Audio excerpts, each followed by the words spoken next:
Welcome to the Dodge Vintage Fall Festival at historic Lime Rock Park, nestled in the scenic hills of western Connecticut, home to automobile road racing for 40 years. Now, the name of this event speaks volumes. Dodge, the series sponsor, has brought together for the 14th consecutive year a fascinating collection of vintage cars, and notably, vintage race cars. But the operative term is festival. This is part race, part carnival, and part family reunion. But most notably, it is a celebration of the history of automobile road racing. Come on, let's go have some fun. The first car we want to check out is this 27-year-old Lola T70. It has raced all over the world, and it's the sister car to the one in which Mark Donohue won the 24 Hours of Daytona in 1969. Its driver, Bob Aiken, representative of the field here today. He's a successful racer and businessman who does the occasional stint in the broadcast booth. Stand up here and get ready to go to work. He's going to be doing the costume change here today from driver to broadcaster, and we're going to have some fun together. And your first job, buddy, is to tell me a little bit about all the growth we're seeing in vintage racing. It's phenomenal. Well, Dave, it is amazing. You know, just 2 weeks or 3 weeks ago in Monterey, California, there was 400 cars, and next weekend there's 400 or 500 cars up at Watkins Glen at another huge event. And yet here we are on Monday, and there's 400 or 500 cars here. It's really just shows that vintage and historic racing is the fastest growing part of motorsport. And you've been doing this a while, and you've seen another change, you tell me, in the quality of the driving. Well, really, we have Brian Redman and Gene Felton and a lot of other famous and experienced drivers here, racing fender to fender, wheel to wheel, with people that have really never been in anything but a vintage or historic car race, and yet they've gotten very, very good. And they're really a fight for every inch out on the racetrack these days. From when you started 22 years ago, I mean, this was easy back then, wasn't it? Well, I had a little SCCA experience, and no one else had any experience, so I mean, I really had an easy time racing when I first started vintage many years ago. But now I have to tell you, there are no easy races. And speaking of that, I've got to get in here and go out and practice some more. Oh, I see. We're going to have this problem the whole hour, I guarantee you. Aiken's going to go to work. We're going to bring you the entire hour of fun here on ESPN. It's the Dodge Vintage Festival. Our coverage of this great event brought to you by the new Dodge. From cars to minivans to trucks, it's about change. The new Dodge. We'll be back at Lime Rock Park in Connecticut right after this.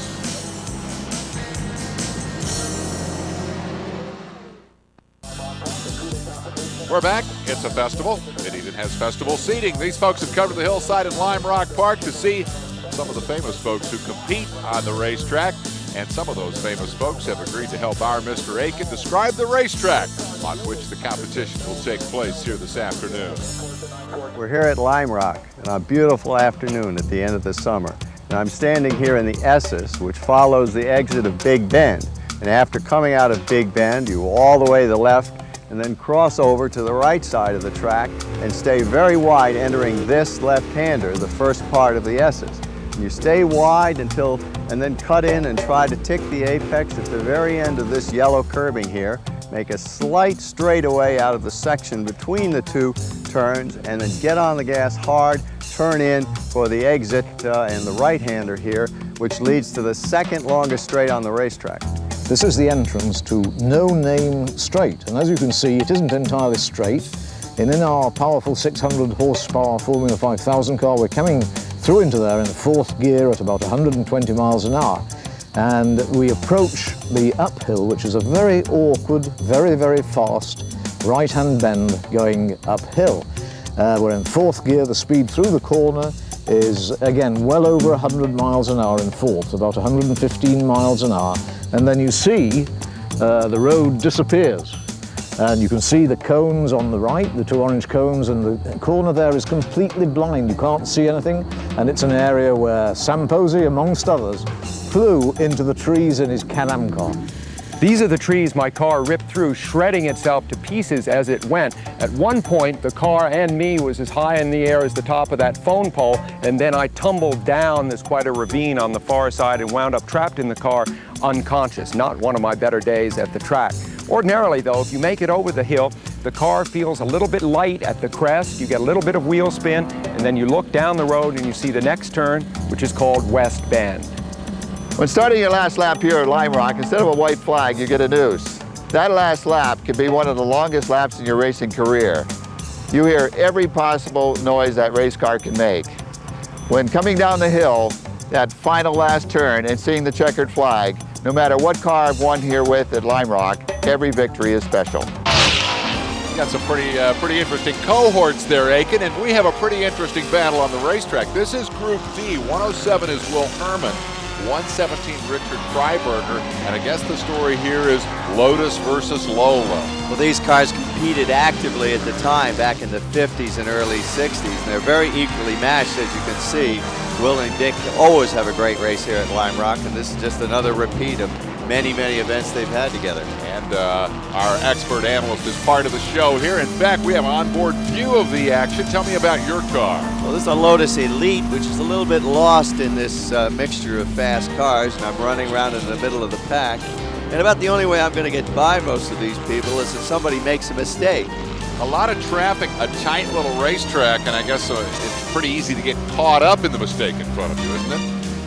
Well, some of these guys are really going fast, and some are trying very hard, as you can see, as Michael Jacobs spins in his Lola Mark I. And there, I was able to get by him and trying to get by this little green car, but not quite this time. And so the checkered flag will fall on Dick Freiberger, 62 years old, head of facilities planning and development at some place called Harvard University. Yes, and Harvard beats Will Herman, and Lotus beats Lola. Again, another very close battle between these two very famous makes.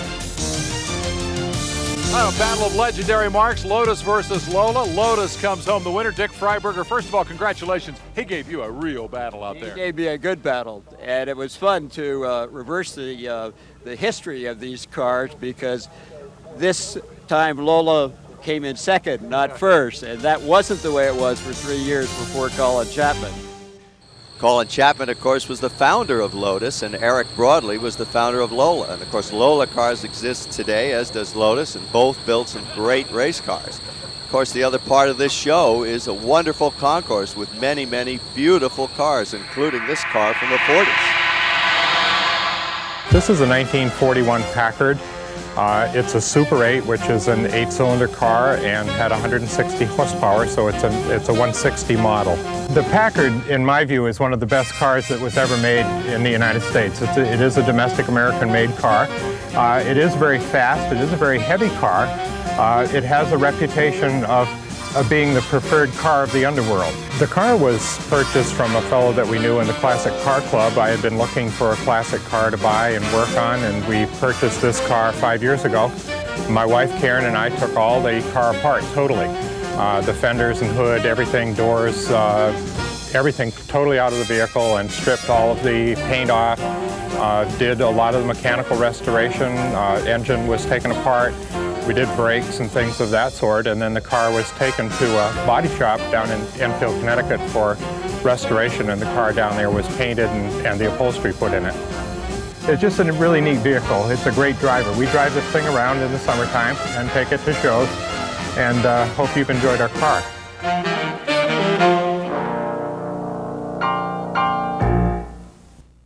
This is a 1934 Chevy pickup, half-ton pickup. It has dual exhaust, turbo dual exhaust, and rather than coming out, what I did is I only extended about halfway out the truck, so you get a nice low rumble, mellow sound to the truck. But it is the original frame. The only thing not original on it, as far as the body, is the fiberglass suspenders in order to accommodate the larger tire. The dice are just a little kind of little trick that the hot rodders in the 50s and 60s use. So I have a pair of dice, large dice on the inside, and if you notice carefully, there's little red dice on the tires and one little white dice on the spare. Last year we put around 3,800 miles on this truck, which is very unusual because a lot of hot rodders don't put that in the life of the truck. So we drive this, I take it to work. Any chance I get to drive my 1934, I do it, and that's why I'm here today. All right, the cars and trucks are old here at the Dodge Vintage Festival, but the connoisseurs are not necessarily. things on wheels always appeal to the kids. Well, okay, they appeal to some kids more than others, but hey, a day of the races makes you tired. The infinite variety of youth activity reflected in the little cars that Oscar Kowaleski, the former Can-Am star, is selling to every grandparent in the paddock. Including me. All right, let's go racing again. This is Group C, and this is Tom Cotter. Tom's a stock car guy. He's a marketing and public relations type. The Winston Cup scene down in Charlotte, North Carolina. For fun, he jumps in his 57 Morris Minor and goes vintage racing. He bought the car from a famous race car builder, actually, Joe Huffaker, as a street hot rod, converted it for vintage racing. And oh, Dave Abraham is in the tires with that beautiful little Alfa Romeo. Doesn't look like there's much damage. And it looks like another car just barely missed her and is waiting for her to get out of the way before they rejoin the race in turn 1. Deb, not the only woman driver in the field. This is Maureen McGrath in the 59 Lotus, 44-year-old college professor. I wonder what she teaches. Apexing. Well, she certainly learned some driving because she's doing the best times in the race, although she doesn't seem to be quite running up front. But that car is performing beautifully. These little Lotus 7s are very popular, and they lead for some really tight competition. All the engines are around 1,1200 cc's. There's your leader. That's Dr. Ivan France III out of Hingham, Massachusetts in the 58 Lotus 7. You see some of the casualties on the sidelines, but the doctor will come to take the checkered flag. Boy, that is a pretty race car. And the top 4 finishers are all in Lotus 7s. Ivan Franz having done a great job, consistent laps, and here's Dave to talk to him. The car is vintage. It's a 58 Lotus 7, but Dr. Ivan France III spends most of his time with the young, critically ill children.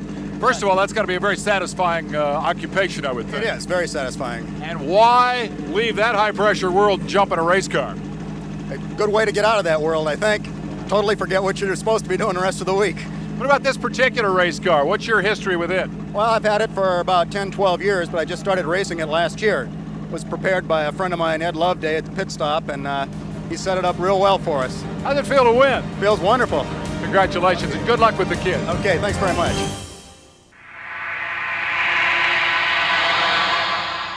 What we're looking at here is a 1927 Springfield Rolls-Royce. It's a Phantom 1 Brewster Playboy Roadster. My grandfather bought it in 1950. He was doing well as an architect, but he comes home one day with this car. My grandmother's got 3 mouths to feed, 3 small children. And she walks out and hears his car and she goes, "Oh, this is really bad news." She actually for years called it his mistress, but she was glad she knew about it at least, and she knew where it resided. She said it was right next door. It was restored in '87 by 2 shops, and when it came back, unfortunately my grandfather passed away.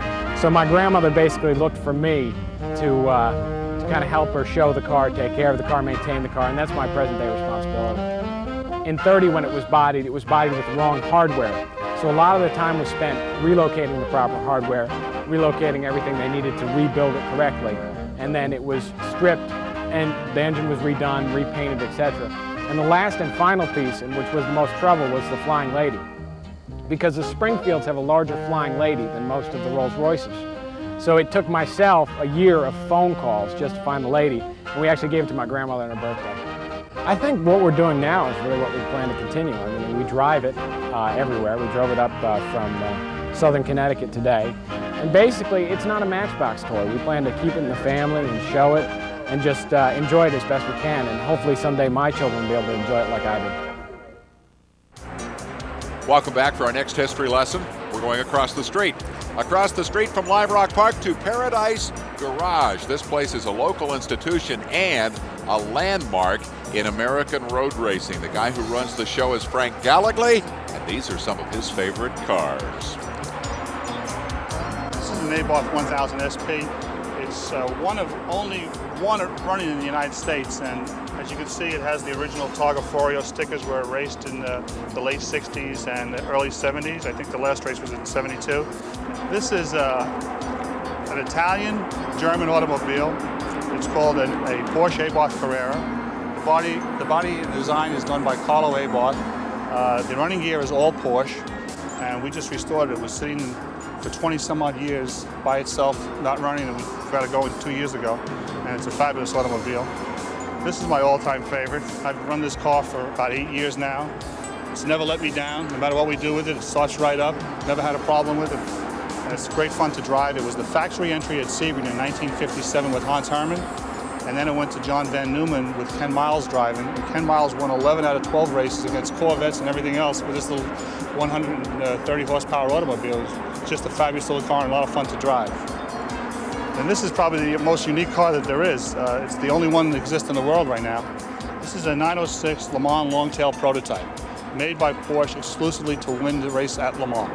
It's a 2-liter car. It came in 4th overall at Le Mans, 1st in class, won the Index of Performance. This car with a 2-liter engine got up to 175 miles an hour on the Mulsanne Straight. This car came out of France, just as a frame without the body. We had to do the body. Somebody came to my house to do some work on another car and mentioned a friend of his had this car. But they're all different stories. You know, it's just, most of it's more luck, dumb blind luck. It just happenstance. And with that, let's go racing again. Gallagher says Porsche. Aiken says Porsche. Group F has a bunch of them. Well, there's a whole crowd of cars from the 50s here, Dave, and most of them are going a lot faster than they went in the 50s, including these very highly developed Porsche speedsters that are actually, they absolutely have left no stone unturned to get peak performance out of these beautiful little cars. We'll see more of the speedsters in a moment. The Porsche I want to know more about is this one. General Dennis Ledbetter, the driver. Actually, he is a retired United States Air Force general from Savannah, Georgia, and he's going to tell us about number 07. Well, I started in '57 racing Austin Healey's and SCCA, Southeast region, and then I got busy in the Air Force and couldn't race again until I retired. And I raced in '89 in the Georgia area in a turbo Porsche, and that's just too much, so then I bought this car and had it prepared for me. It comes with a 70 horsepower engine, the Super 90, and we've had the engine tweaked a little more horsepower.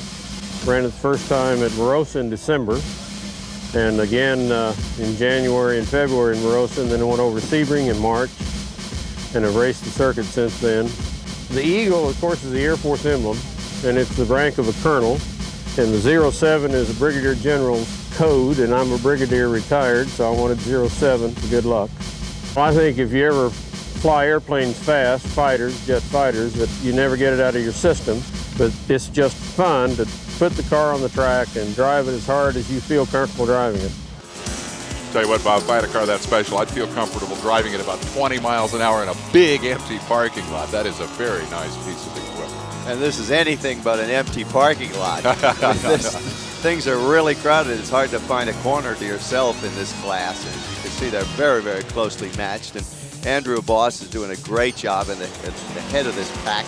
Well, Andy Boss has got a lot of racing experience, is still active in Indy Lights. He and his brother Jeff racing the Barber Dodge series before Andy moved up to Lights. So he hopes to have a great career as a professional driver. He's just 25. I bet the car's older than that, isn't it, Bob? Well, it's a late 50s, early 60s Porsche Speedster running against a bunch of other production cars from the same era. All right, congratulations to the winner. Now let's go rejoin the concourse. Another beautiful car. This is a Lamborghini 400 GT 2+2. It was built in 1967 and delivered actually on December 5, 1967. One of the interesting facts is that I was at the Lamborghini 25th anniversary in 1988, and Mr. Lamborghini, Ferruccio Lamborghini, was there, and I showed him pictures of the car before the restoration and after, and as he was going through the before series, he was scowling very deeply. He was very concerned that the car had been reduced to that. And then when he got to the last picture, he broke into a big smile and said in Italian, "Ah, she has become a star." This car is really 2 years ahead of Ferrari at the time, when it was originally designed in 1964. And it was the first production car with a V12 double overhead cam engine. And it puts out about 350 horsepower. Very fast, very stable, and very responsive, but also quite elegant. It's a very warm and close and expensive relationship, but not very compared to some. La macchina è secondo amore. The car is my second love.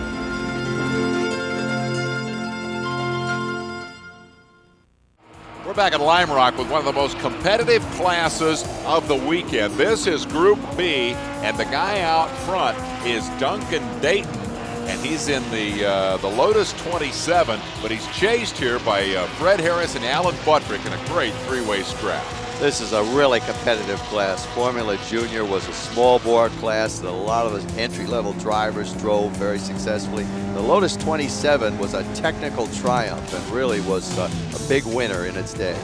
Alan Buttrick, meanwhile, an automotive artist by trade. At Bob Zecca's store, Driving Impressions, there's a display of my automotive art for some of the original artwork that was used in posters and some that I've done on my own just for display purposes. I realized quite a while ago that I'm not going to have the budget to afford Ferraris and Porsches of my own, so the model cars give me a way to have my own Ferrari collection, and some of those are on display at his store also this weekend. Alan was involved in a little of what the Brits would call controversy. Watch the car right in front of Buttrick. This is in practice. Guy spins, tries to avoid him on the right. Oh, here comes the car, crash. Now, in vintage competition, there are rules against contact on the racetrack. He was disqualified for what Bob appeared to me to be an incident that was clearly not his fault. Really, he was just there, and there was no way he could avoid that car, and I understand he was reinstated because he certainly was not at fault in that incident. So Buttrick comes back to challenge the pole sitter, Duncan Dayton. He's the leader. Look what happens with Philip Harrington. Well, big mess in the rear suspension. I don't know what happened, but that certainly would be a reason to crack test your components before you go racing. Also a near miss for Dayton, who holds on for the victory. Watched another near miss here on the lower right. Yahoo! I'll tell you, these guys are really trying. Dayton hangs on for the win. A closely contested battle over Harris and Buttrick.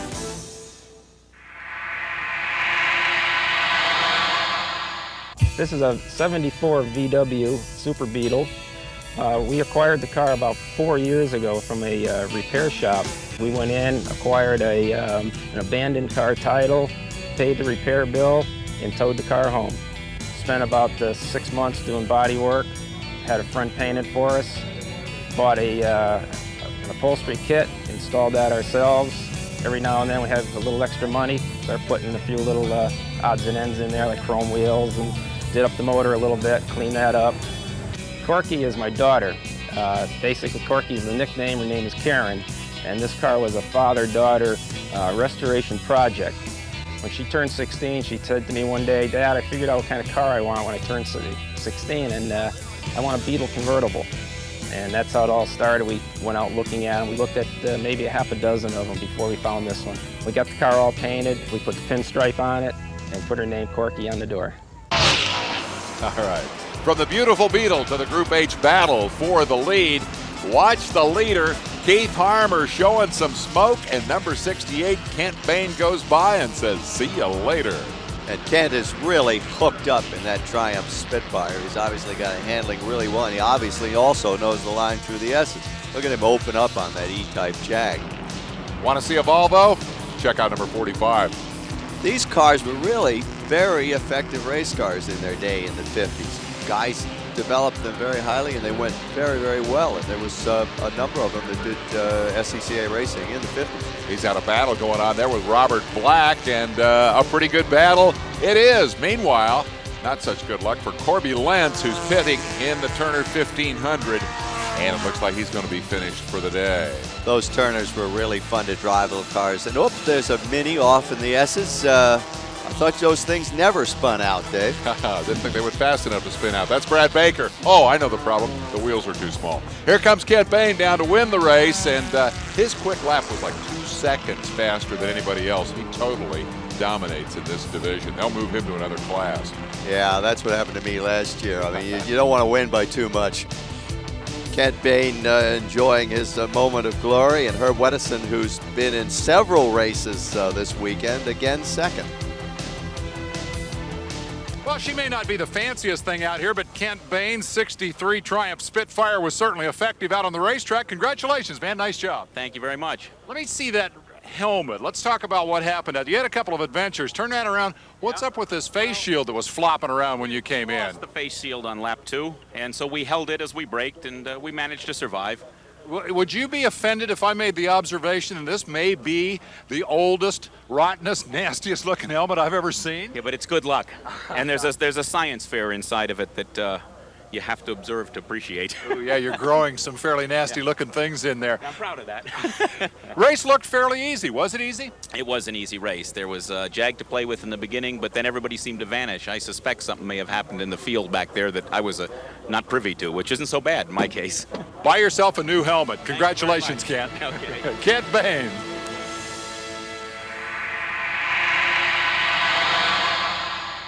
It's a 67 Chevy van. It's got a 250 cubic inch 6-cylinder engine. It's not the original engine. The new engine we put in it in 1978. And it's got something over 200,000 miles on it at this point. Well, I started flagging at the races in 1972, and after 2 years of camping in a tent, I decided I needed something better. So I bought this from a television shop in the town where I lived. And it's my big steel tent on wheels that I take to the racetrack. It's been to Briar, New Hampshire, Lime Rock, Bridgehampton, Road Atlanta, Watkins Glen, Pocono, pretty much everything in Northeast, and Mosport in Canada. Well, I pick up what I can. I've stopped putting them in the van because right now I think I've got more value in the decals than I have in the van. I was judging the concourse yesterday, and unfortunately there were already other cars in the class this would fit in. Had it not been, I would have entered it. Well, as the father of 2 daughters, I kept a shotgun ready for the first guy who pulled in the driveway with one of those things. If Pete had been in the concourse, I think he would have won. Quick, nature lovers, what kind of animal is this? Send your guess to. Oh, never mind. We're going racing in Group G. We're going to watch Gil Nickel. Gil is a fascinating guy. A lot of these racers are weekend warriors. Gil is rather more serious about his vintage racing than that. We got lucky. We took the summer off last year and spent 5 months in Europe racing on the European vintage racing circuit. And of all things, got lucky and won the FIA championship for historic sports cars. It all came down to the last race of the season at Dijon in Burgundy in France. And we found out just at the beginning of the race weekend that we had a ½ a point lead, which meant we had to win the last race to win the championship. And it was a real exciting race, and I won by less than a car length at the end. Gil is also a vintner, the maker of California's Farniente wine. The name Farniente is from an old Italian phrase, dolce farniente, which means literally sweet doing nothing or sweet idleness. It was translated on the original label back in the 1880s as without a care, kind of a romantic version. So we still use without a care as the translation. We think it's real important that the social side as well as the competition side be addressed, and having fun with your friends and getting acquainted with them and their families is a real important part. So we try to pour a little wine and extend a little hospitality, get acquainted with everybody, and remember that this is, we're not doing this professionally, it's not for money, it's for fun. So try to keep our perspective right. Well, last summer, Gil was gone from the American vintage scene to race in Europe. This summer, he's been gone for a different reason. I took the summer off racing this summer. Beth and I got married at the winery in June. So we've been on an extended honeymoon. We went back to Italy. I promised her I'd take her back without the race cars. She pointed out that the only sightseeing that we did last year was at various racetracks. We're really excited to be racing again, and I'm a little rusty, but they say it's like riding bicycles, you never forget how. So I'm just hoping it comes back in time for the main races on Monday. That rusty line is a lot of baloney. He really can travel at that Lotus 23. He's a fun guy, he's a friendly guy, and I'll tell you what, that Farniente is good stuff. Well, that's the best thing that's happened to the post-qualifying afternoons of these vintage races in a long time. All right, let's go racing. We've got Jordan Harris here in trouble. A bit of a spin at the no-name straight down into the grass. He was the leader of the race at the time this happened. That hands the lead to 91, a man you've seen before, Duncan Dayton. Who's this guy? I've seen that car before. I'm struggling around behind these 3 Formula cars that I can't get anywhere near, and this Lotus T70 is a real handful on this tight Lime Rock track. But we're soldiering around, and I have the best seat in the house for the race in front of me. Ah, you're doing good, Aiken, and you look good doing it. I'll tell you what I like, though, the sound of that Chevy engine. Listen to this. And listen to the wheel spin over the top of this hill. Wow. And Duncan Dayton gets a well-deserved victory in really heavy traffic, doing a great job. And here's Dave in the winner's circle. Well, Duncan Dayton, the last time we saw you in action, you made it look pretty easy, won by a straightaway. This one was a whole lot different. Tell me about it. Yeah, it was a lot more difficult this time around. And Fred Harris, who was in the BT30, and I are great pals, and so we were having a little bit of a go back and forth, and traffic was playing a role in it a little bit. So he got a jump on me, and then I got a jump on him, and then vice versa. But in the end, it all worked out in my favor, so I got no complaints. A lot of traffic to deal with, as well as all these guys named Harris. Do you know all these guys? I know them all, and they're all good friends and good drivers, so I feel lucky to be here at the front. Congratulations, great job. Thanks very much, appreciate it. So the Harris clan finishes 2nd, 3rd, and 12th, all in Brabhams. My Lola finishes 4th. Gil Nickel does a great job in his Lotus 23 and 6th. It's a Triumph X75, also known as the BSA Hurricane. I saw the bike first in Waterbury, Connecticut, and it was owned by a friend of my cousin's. And I was after the guy for about 3 years to sell the bike. The bike is quite unique in that it was designed by, kind of on the sly, by Craig Vetter, the fellow who also designed Vetter Fairings, well known for that. I don't know how many are left out of the 1,100 that were originally made, but not too many. Not in this condition anyway, and it's all original. Well, yeah, I bought my first Triumph in 1966, and riding around I met some guys in a club, and they were a competition club. Before I know it, I was out riding in the woods, riding enduros, cross-country events, and so forth, and did pretty good there. Ended up 2nd place in New England my first full year at it. Continued on and tried hill climbing. I was New England champion in 1970. All that was on Triumphs. I own about a dozen different British bikes myself, and it's a good hobby. Welcome back to Lime Rock. You know, back in the late 60s, a lot of people thought that the Continental Championship, Formula 5000, was the future of American road racing. Well, it didn't pan out that way, but the series had a strong 10-year run, and for 5 of those 10 years, raced right here at this great old racetrack. The last time, 1972. Now, 24 years later, the Formula 5000 cars are back.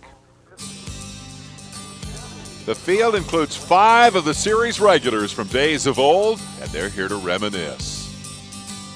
For me, it was fantastic.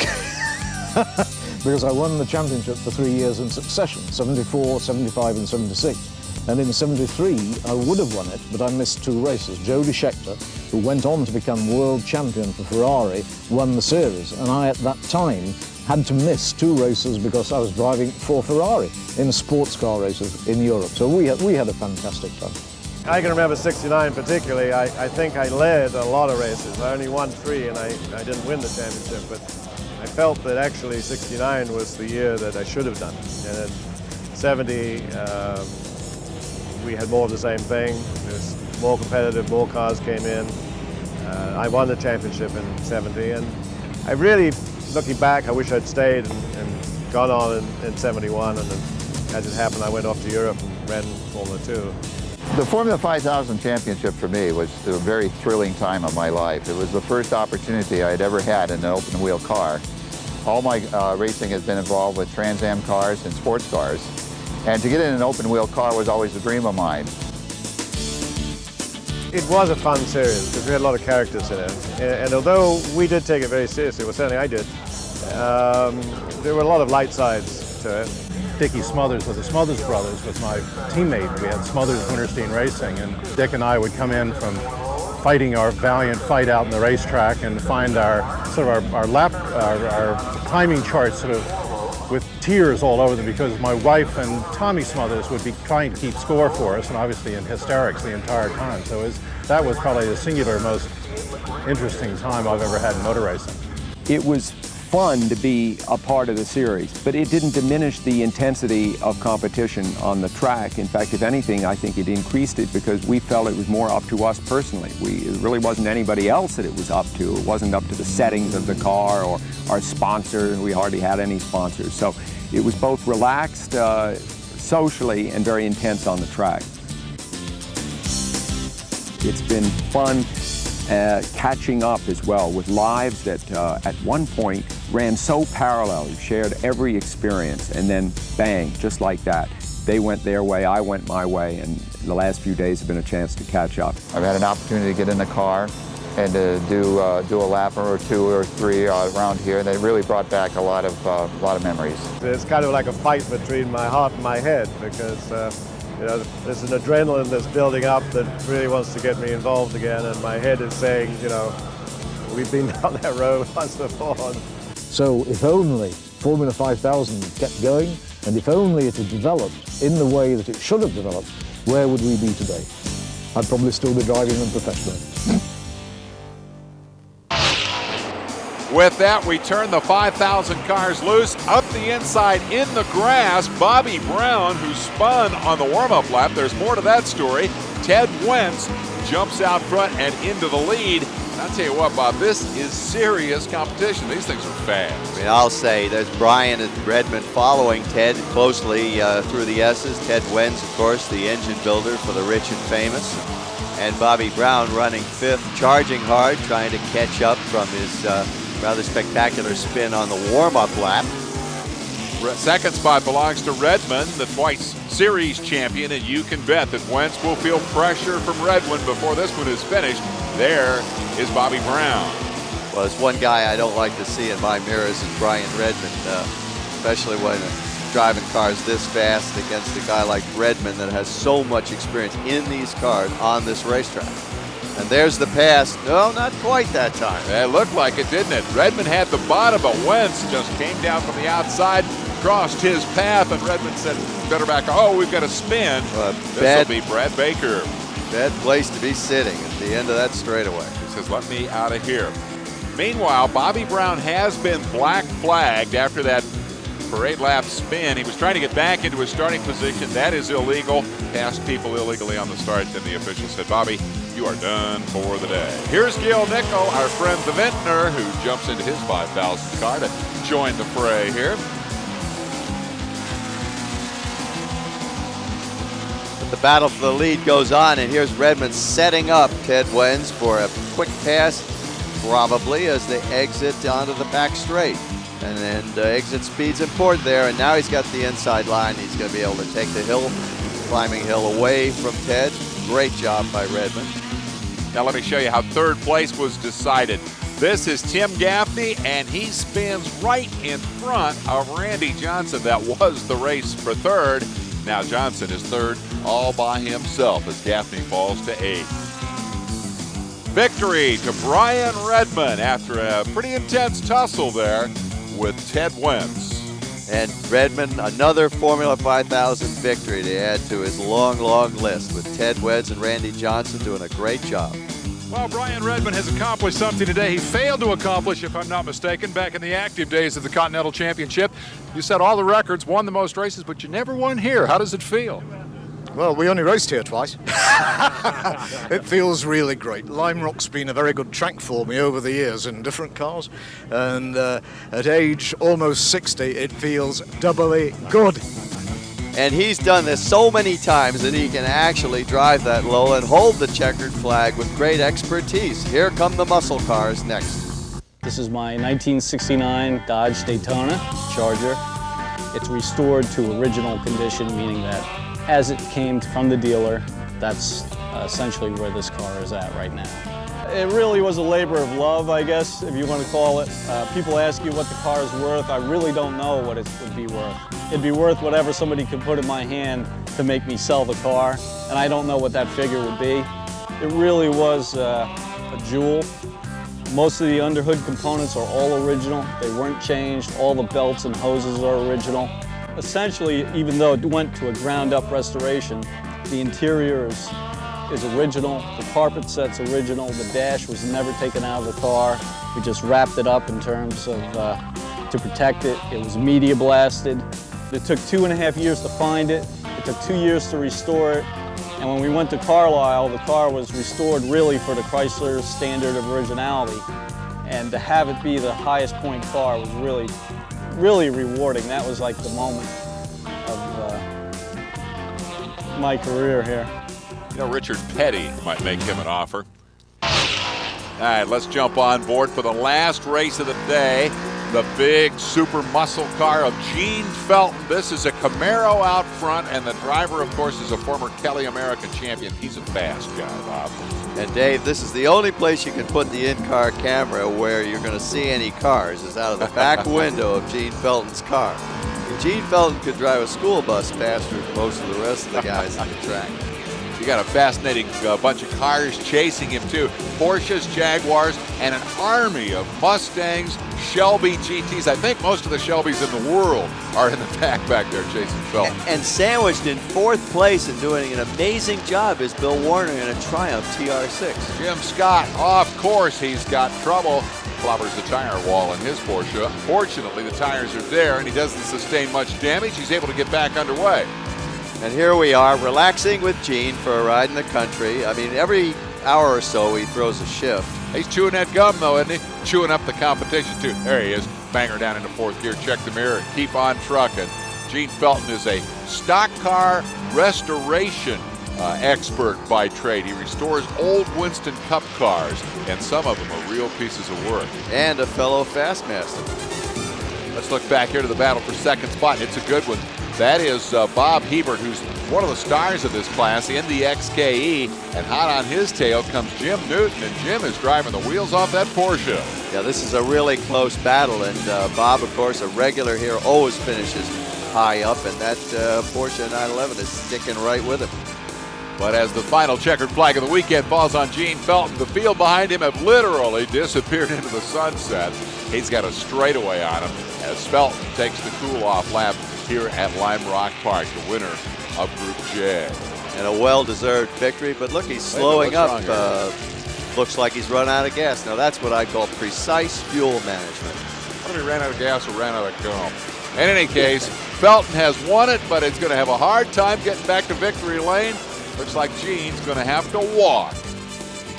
But Gene's going to enjoy this victory and a great post-race party. And Bill Warner, an amazing job in a Triumph TR6 in 4th. Well, as if you hadn't done enough work already, you got to jog halfway across Connecticut to get to victory lane. I want to get you while you're all out of breath. What was that all about? I don't know. I think it's easier to drive the race car than to be a marathon runner. Did it break? Lost something, yeah. I hope it's just fuel. Yeah, obviously, because you have a stake in that car. You don't just drive these things. You build them too, don't you? Yeah, we got to build them, go to Watkins Glen next weekend, and I think it'll be okay. Thanks. Should I have to run with this? And the fun part of being Gene Felton, aside from being a great race driver, is that he brings this enormous entourage and this fabulous party after the victory, which he almost always gets.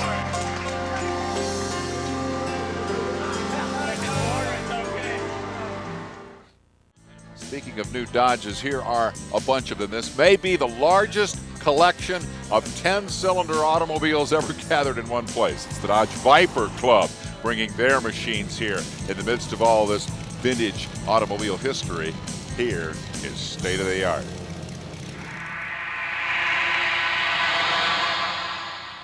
This is a 1956 Ford Thunderbird. We acquired it in 1988 through Hemmings Motor News out of California.